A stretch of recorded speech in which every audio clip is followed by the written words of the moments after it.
Hello guys, welcome back to my channel.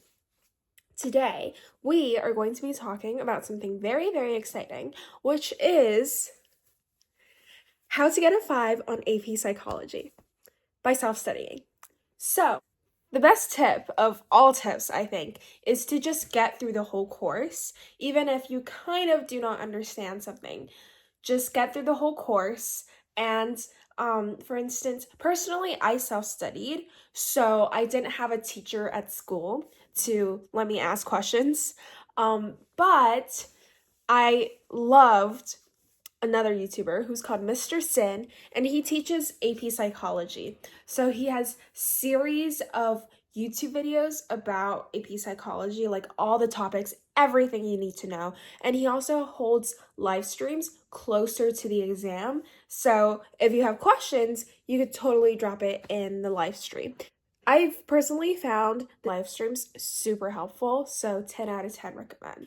Okay, so the second one is that after you have gotten through the whole curriculum, the next thing you should do is to really memorize things. And one thing to keep in mind is that we'll be completing 100 questions in 80 minutes. So there's not a lot of time to go really into depth of each concept. So what I found helpful was to just know the definition, understand the whole concept, but don't go too in depth of it because you're answering 100 questions in 80 minutes. The questions most likely wouldn't ask like something super in depth.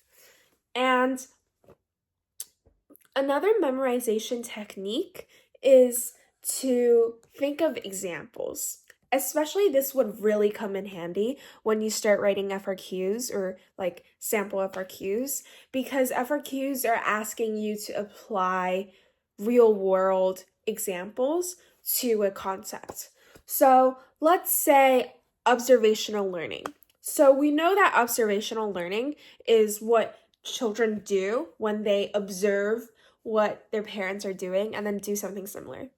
And an example you would think to yourself would be, for instance, the Bandura's Bobo doll experiment, which is also something super important that you really should know for the exam, which is that the children imitated violent actions done by adults when they observed those violent actions, but they didn't do violent actions when they didn't see or witness violent actions.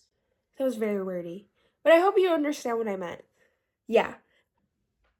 The other thing is to apply the theory to yourself.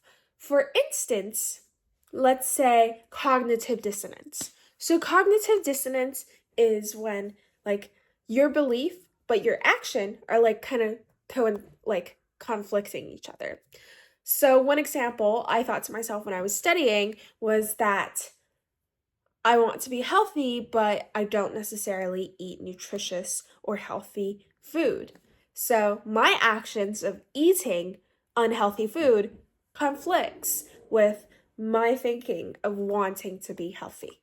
So that's cognitive dissonance. And just this simple example really just, when you think of it in the exam, you would so understand what it means. This is actually also part of the self-reference effect, which is that if you refer to yourself, you would most likely encode it in your memory. Fun fact. What I thought was really, really important was to memorize the theories. What you should do is to use the recall method. For instance, if you're memorizing the Maslow's hierarchy of need, don't just sit there and look at the hierarchy of need. Just reading it wouldn't really help you. What you should do is, even if you haven't completely memorized the whole thing, which is most of us at most times, you should still just close your book, close all your notes, and just write down everything you know. Like draw out the pyramid, not the pyramid, well, kind of the pyramid, the triangle, and write down all the stages you know. And the things that you leave blank, just highlight them and open your textbook and refer to them. And then you should like pay more attention to those areas so that you know what you know and what you don't know. So you're not just like shooting bullets everywhere. Yeah.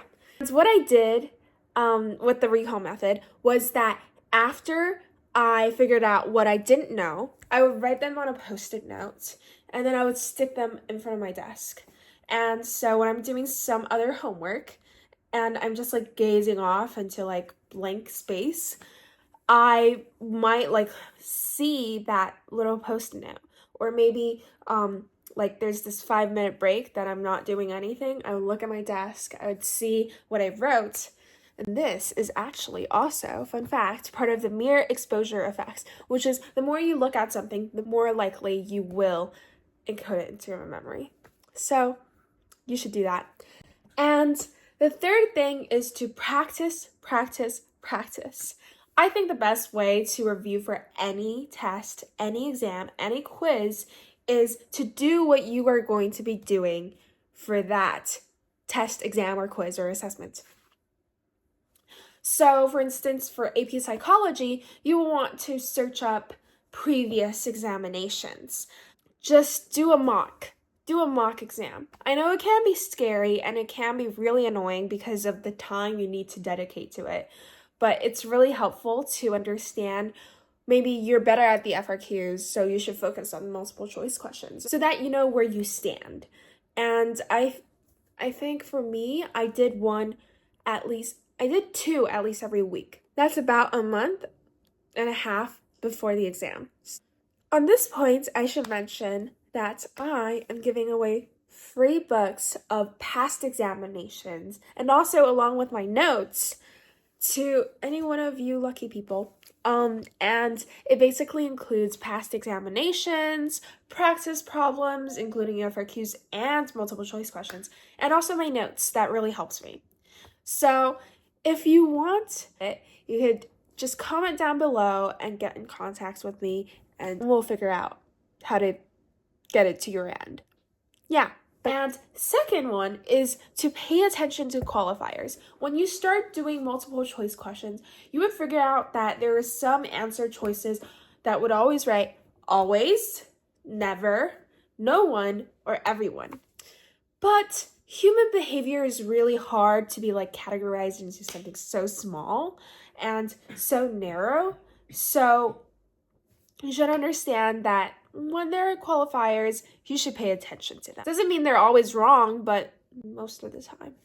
And next is for the FRQs, I think application is key.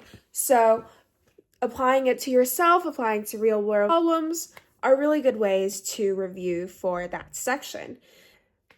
Second thing is that you should try to outline the essay before you write it. So for all FRQs, you should understand which definitions you should write down, what examples you're going to write before you actually start writing. So you don't spend a lot of time kind of like erasing, well, you can't erase everything, crossing out everything and rewriting, because that's really, really time consuming and you don't have that much time. So that is the end of this video. Remember to comment down if you want my notes and past practice problems. Yes. Other than that, hit the like button, subscribe, and turn on post notifications. Thank you so much for watching, and I'll see you in the next video. Bye!